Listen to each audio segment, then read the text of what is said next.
Hey ihr Lieben, schön, dass ihr auf diesem Video gelandet seid. Für die, die mich noch nicht kennen, mein Name ist Jana. Hallo, ich arbeite als Künstlerin und Kostümdesignerin. Meine liebe Community hat sich ein Aquarell-Tutorial für eine Katze gewünscht und darum habe ich mir ein eigenes System überlegt aus 4 Buchstaben, sozusagen einem Zauberspruch, den jeder Katzenmensch kennt. Wenn du diese 4 Buchstaben schreiben kannst, dann kannst du auch jede der Katzen aus diesem Video nachmalen. Dir zu jeder einzelnen Katze eine Zeichenvorlage erstellt, kannst du einfach über meine Website runterladen. Den Link dazu findest du in der Beschreibung. Außerdem habe ich alle Materialien, die ich verwendet habe, unten in der Beschreibung verlinkt, sodass du sie dir nachkaufen kannst.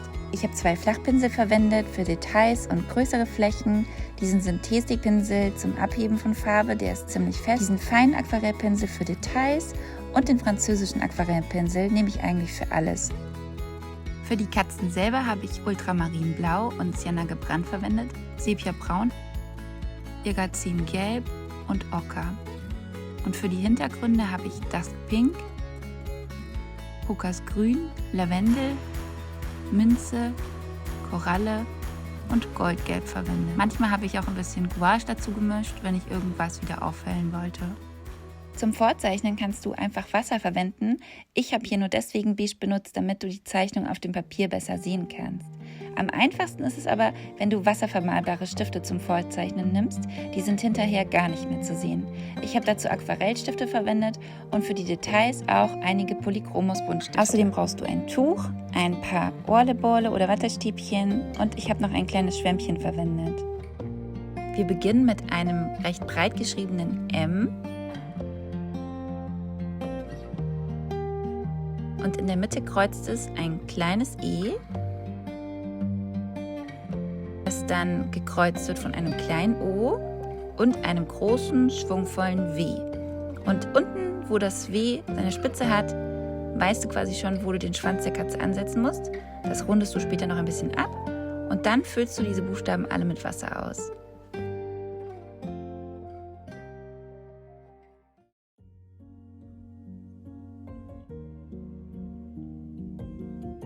Alles, was du jetzt machen musst, ist, die Farbe in die Katze reinzutupfen. Ich habe dafür Sienna gebrannt verwendet und ein bisschen Ultramarinblau mit Sepiabraun gemischt. Das ergibt einen schönen Schwarzton und dann bekommt die Katze ein wunderbar geflecktes Fell.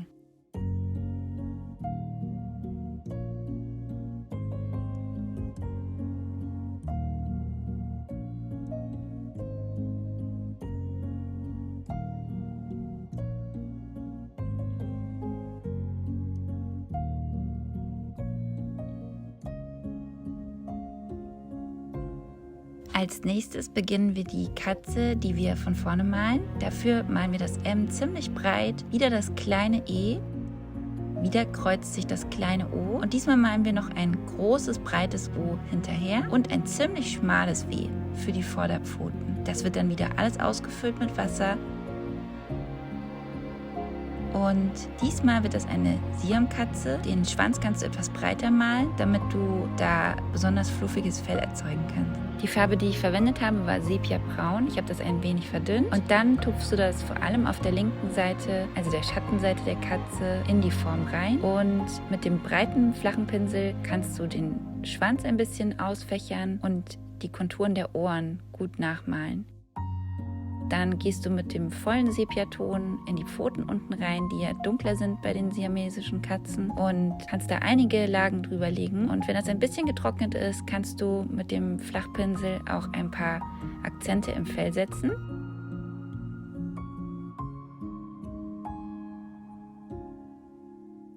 Und jetzt kommt das Gesicht. Das lege ich an wie ein Kleeblatt sozusagen. Unten ist die Nase und oben in die 2 Lücken kommen die Augen rein. Die habe ich nun mit Buntstiften gemalt. Und das ist auch egal, wenn man von der Vorzeichnung noch was sieht, weil das jetzt alles mit dunklem Sepia übertönt wird.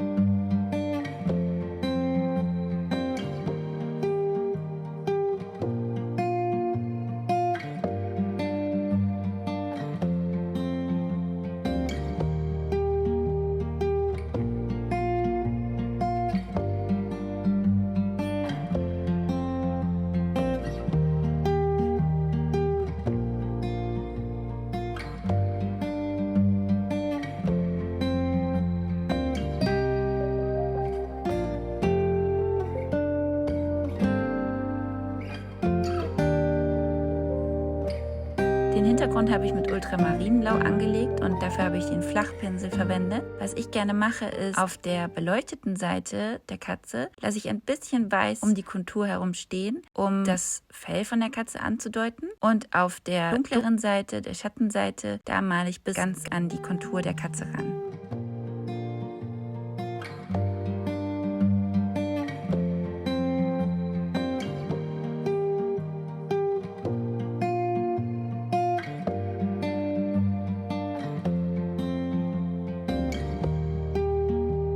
Wenn du gerne Langhaarkatzen malst, ist das nächste Modell was für dich. Das malen wir auch von der Rückansicht. Wir fangen an mit einem großen O, gefolgt von einem kleinen O, das ein bisschen versetzt ist und das große O kreuzt. Und das kleine E kreuzt diesmal das kleine O noch doller. Das M ist auch ein bisschen weiter unten angesetzt.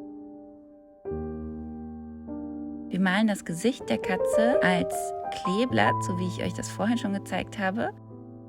Und ergänzen dieses Kleeblatt mit den Augen. Da können wir diesmal auch gleich mit Buntstiften reingehen und die Augen vorzeichnen, dann haben wir es leichter.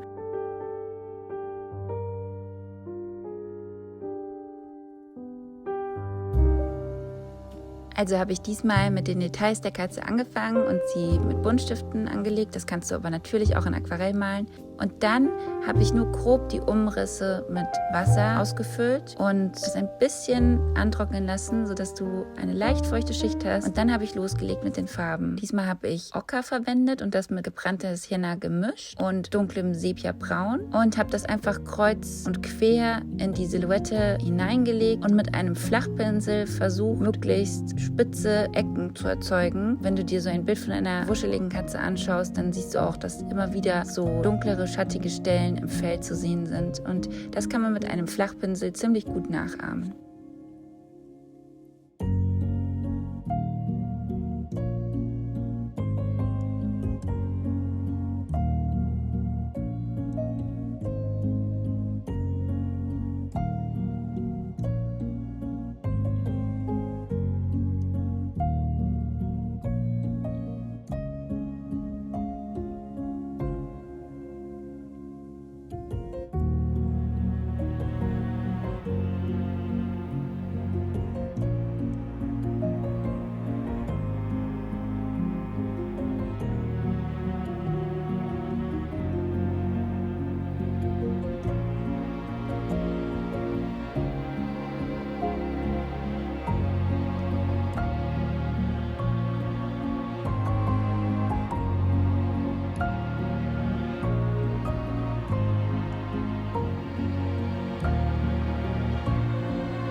Den Hintergrund habe ich in Lavendel angelegt, was ich ja schon als fertigen Ton hatte. Aber du kannst ihn dir auch selbst mischen aus ein bisschen Gouachefarbe, also weißer Gouachefarbe und Violett oder Opernpink und Ultramarinblau, Phthalogrün oder sowas in der Richtung.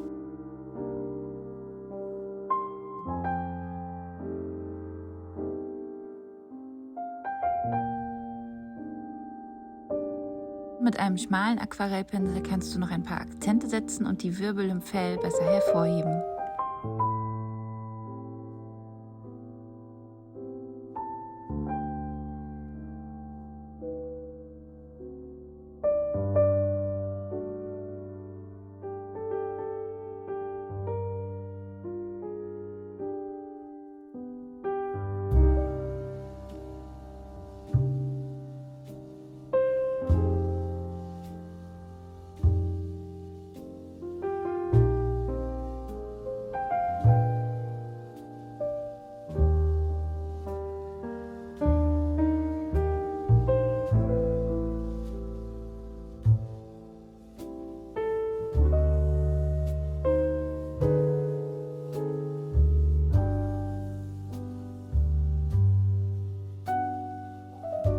Die nächste Katze, ein Babykätzchen, wird ein wenig anspruchsvoller. Es wird eine gestreifte Katze in Grau. Wir setzen dazu das große M leicht schräg in die obere rechte Hälfte des Papiers. Das kleine E ist auch leicht schräg. Das kleine O nach links versetzt. Dann folgt ein großes O, das wir in der unteren linken Hälfte zeichnen. An das kleine O setzt du ein schmales W für die Beine und hängst unten 2 Kringel für die Pfoten dran. Die Hinterpfote kannst du auch mit einem großen Kringel andeuten. Dann verbindest du die Buchstaben wieder zu einer großen Kontur und setzt den Schwanz der Katze in Form eines S unten dran. Das Gesicht der Katze habe ich wieder mit Hilfe des Kleeblatts angelegt. Das Kleeblatt sitzt mit seiner Mitte direkt auf der Mitte des E-Strichs. In diesem Punkt zeichnest du die Nase. Die Rundungen der unteren Kleeblätter deuten dann das Maul der Katze an. Die Augen setzt du neben das obere Kleeblatt rechts und links. Feuchte dann die Form der Katze an und leg schon eine erste Schicht Farbe drauf. Das Grau habe ich aus Ultramarinblau und etwas gebrannter Sienna gemischt. Damit erhältst du einen tollen Ton für eine blaugraue Katze.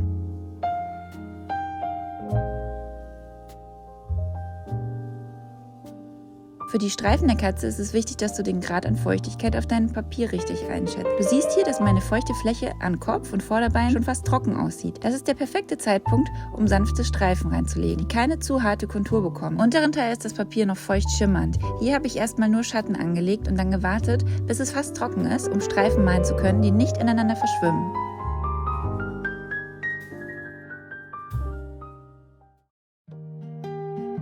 Versuchen mit den Streifen dem Körper der Katze zu folgen. Zumindest ist mir aufgefallen, dass die Streifen der Katze am Rückgrat eher Punkte sind und dann an den Seiten bis zum Bauch hin in Streifen übergehen.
Den Hintergrund habe ich diesmal mit einer Farbe von Van Gogh gemalt. Das Pink ist eine wunderschöne Farbe, leicht granulierend.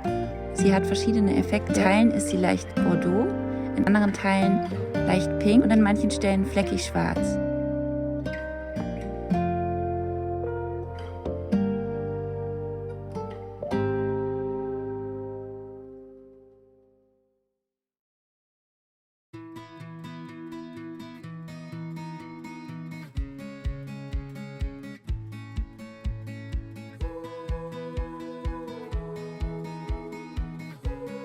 Wenn du es bis hierher geschafft hast, Gratulation, du bist jetzt im fortgeschrittenen Level angekommen. Als nächstes malen wir ein schleichendes Kätzchen, auch wieder mit Streifen. Wir fangen an mit einem kleinen M, geschwungen, rechte Seite schmaler als die linke und dann ein geschwungenes E. Der Strich geht weit über das E hinaus, dann folgt ein großes M, ziemlich klein oben an das E gesetzt und du rundest das M ab und setzt ein W unten dran. Die Hinterbeine kannst du als 2 malen und die Vorderbeine einfach als langgezogenes Dreieck.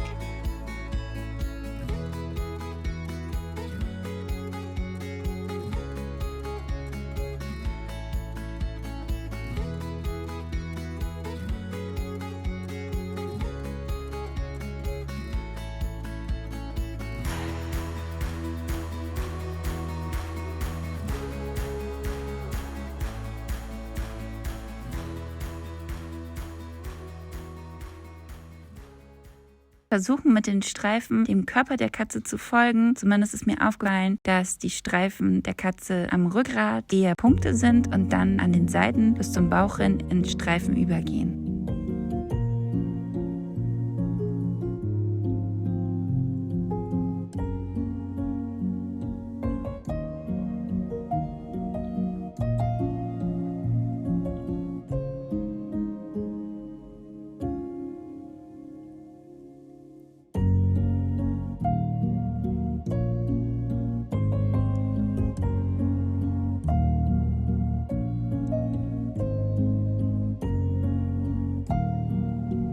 Für den Hintergrundfarbton habe ich hier Koralle mit etwas Goldgelb gemischt. Du kannst die gleiche Farbe aber auch erzeugen, indem du weiße Gouache mit Rot und etwas Orange mischst. Wichtig ist, dass du eine deckende Farbe verwendest, weil wir am hinteren Vorderbein eine Stelle korrigieren müssen, die durch die Konstruktion mit den Buchstaben entstanden ist.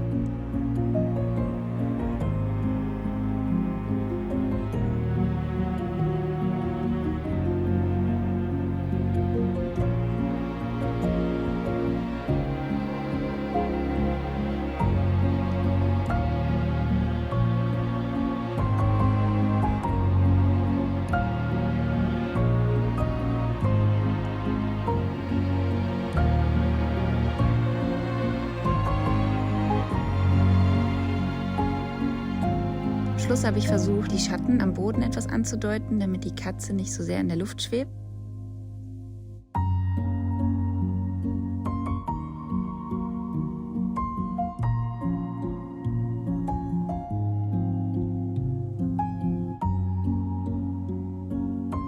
Wir beginnen wieder mit einem ziemlich breiten M, gefolgt von einem kleinen E. Die E-Rundung, diesmal etwas niedriger, gefolgt von einem schräg liegenden O, das ich links etwas zu weit habe herausragen lassen, und einem großen W. Dann füllst du alles mit Wasser aus und ergänzt den Buchstaben W unten. Das heißt, du musst hinten noch ein Hinterbein dran setzen und vorne noch einen kleinen Zipfel für die hintere Vorderpfote. Dann habe ich Schattenseiten mit Grau ausgefüllt, das heißt den Kopf und den Bauch, die Beine auf der linken Seite und auch den Schwanz, und habe an der Brust und am Hals der Katze weißes Fell gelassen. Genauso wie auch am Rücken, wo die Sonne drauf strahlt. Du kannst die frische Farbe, die du in deine feuchte Fläche eingetupft hast, nun auch mit einem trockenen Pinsel an manchen Stellen nochmal abheben, um Struktur ins Fell zu bringen oder Streifen zu erzeugen. Für die Öhrchen einen Hauch pink, damit das Tier etwas Leben bekommt. Nun, da die Fläche getrocknet ist, habe ich noch ein paar Streifen ergänzt, am Kopf, am Körper, an den Beinen und immer versucht, die Sonnenseite auf der linken Seite weiterhin auszusparen.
Die nächste und letzte Katze hat es wirklich in sich in der Vorzeichnung, aber dafür habe ich euch ja die Vorlagen auf meiner Website zur Verfügung gestellt. Unterteile dein Papier senkrecht wieder in 4 Teile und waagrecht in 3 Teile. Wir beginnen in der rechten oberen Ecke mit einem kleinen M, dann setzen wir unten dran das E und lassen die untere Rundung weiter nach rechts auslaufen. Dann ergänzen wir das mit einem kleinen O und weiter links setzen wir ein großes O dran. Das kleine O wird nach unten hin mit einem sehr schmalen W ergänzt und den Schwanz der Katze kannst du entweder unten oder links an das große O unten dran setzen. Dann malen wir die Fläche wieder aus, so wie bei all den anderen Katzen auch, und du kannst auf der linken Seite am Rücken der Katze, am Kopf, am Schwanz schon Farbe eintupfen. Ich habe hier Ocker mit Burnt Sienna gemischt und ein bisschen Irgazingelb eingemischt in die Farbe, um das leichte Grün einer gestreiften Katze nachzuempfinden.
Den Hintergrund habe ich eine Lachsfarbe erzeugt aus Koralle und Goldgelb.